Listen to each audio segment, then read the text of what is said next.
তো বন্ধুগণ, এই মুহূর্তে আমি আছি হায়দ্রাবাদের গোলকুন্ড দুর্গে। আর এই দুর্গই হচ্ছে হায়দ্রাবাদের ইতিহাসের এক অন্যতম চ্যাপ্টার। এই দুর্গই ছিল কুতুব শাহী বংশের রাজধানী।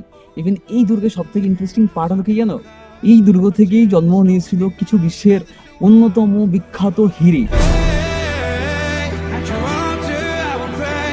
হ্যাঁ, তোমরা ঠিকই ধরেছো, এখান থেকে জন্ম নিয়েছিল সেই কোহিনূর হিরে এবং আরো অন্যান্য বিখ্যাত সমস্ত হিরে। তো এই দুর্গ প্রথম নির্মিত হয়েছিল সেই 1300 শতাব্দীতে।